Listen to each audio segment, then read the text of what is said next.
Hello mga ka-vlog, kumusta tayong lahat? Happy Barrio Fiesta sa lahat ng mga Pilipino dito sa Adelaide.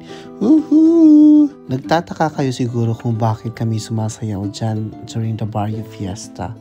Sobrang saya ng araw na ito kasi sobrang dami ng mga Pilipino na nakita ko during the event. Sobrang dami talaga, as in.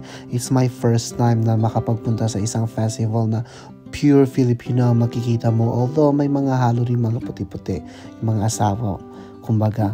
But it makes me wonder na dapat nga bang iwasan ang mga kapwa nating Pilipino pag tayo ay nasa abroad?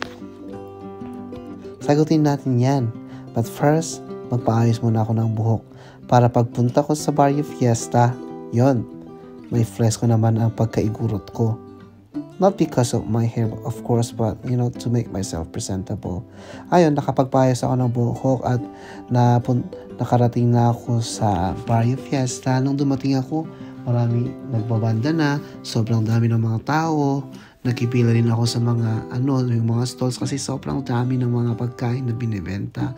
May mga longganisa, may mga barbecue, at meron pa yung artista na si Diana Zubiri. Ang ganda niya talaga in person. Nakakahiya magpa-picture although hindi naman siya nag-aas ng bayad. Pero yun, yung lumapit ka lang ba nakakahiya, pero very approachable niya. At ito, ang sarap-sarap ng barbecue. Tig-dos lang. $2, dos dito. At may paturon pa sila. Yung iba, hindi na ako nagpipila kasi sobrang haba ng pila. Aabutin ka ng 1 oras para makabili lang isang pagkain sa stall na yun. At kung makikita ang lawak-lawak ng venue at mukhang walang tao, pero pag nasa personal ka sa venue na yan, sobrang dami ng tao, sobrang lawak lang din talaga ng venue. Nonetheless, na kasama ko yung mga friends ko at saka yung mga kasamaan ko na sasaya at sumayaw kami ng isang Igorot choreographed dance na sinayaw namin yung kantang Soyosoy Ditagum. Parang it means, the title means wind of change. I don't know. On the spot itong voice over ko, kaya hindi ko ma-translate agad-agad yung ibig sabihin. But nonetheless, yung mga Filipino dito sa Barrio Fiesta, sobrang nag-enjoy sila. Nagkaroon kami ng unity. Makikita mo na walang difference. Lahat nag-enjoy. Nakikipagsayawan sa amin. Kapit busy, kahit yung mga puti, nag-join sila, yung mga iba nanonood, pero makikita mo sa mga mukha nila na, alam mo yun, ang saya-saya nating mga Pilipino. Itong Igorot community dance, pero none is discriminated, lahat involved, lahat ay invited. At we hope na sa susunod na Barrio Fiesta, alam mo yun, yung mas hindi pa nahiya yung mga iba't ibang mga Pilipino, kasi I think bumubuelo pa yung mga kabayan natin dyan. So, ayun. Yung tanong na iwasan ba natin ang mga kapwa nating Pilipino?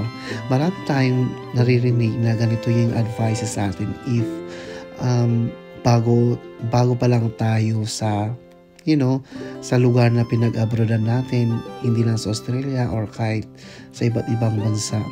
Ang sagot ko dyan, hindi. Huwag natin iwasan sila. Oo, may mga bad experience tayo sa mga kapwa nating Pilipino, pero comparative sa ibang Pilipino, there are more numbers of Filipinos who are very genuinely kind and very helpful. Ako nga bago pa lang ako dito, may mga namit akong hindi Igorot na hindi ko naman katulad, pero they accepted me at saka they helped me a lot. And mind you, they're just, happy to help. And may ilan din ako na-meet na iniwasan ko at the end kasi hindi rin naman kasi healthy sa akin as a person. Kumbaga naging toxic na yung relationship ko with that person. But doesn't mean you have to stop socializing, doesn't mean you have to stop at all making connections sa mga kapwa nating Pilipino. And yun, yung ginagawa ko nga pala dyan is, nagka-clubbing na ako the following day after ng Barrio Fiesta. Mag-isa lang ako, pero very pristine ng beach na pinuntahan ko. Dyan maraming nagka-clubbing dyan, pero I think wrong timing kasi yung tide is napakalayo. Sinasabi nila na pagbalik ng tide is that's the time na makapagkuha ka ng mga maraming crabs. Dito pala sa Australia, magsisimula na ang spring at yung mga tao very active na at lumalabas-labas na sila, and yung mga parks crowded na, at saka yung mga beaches magsimula ng magsilabasan ng mga tao kasi we miss the warm weather. And yun, I hope that wherever you are okay and you are happy.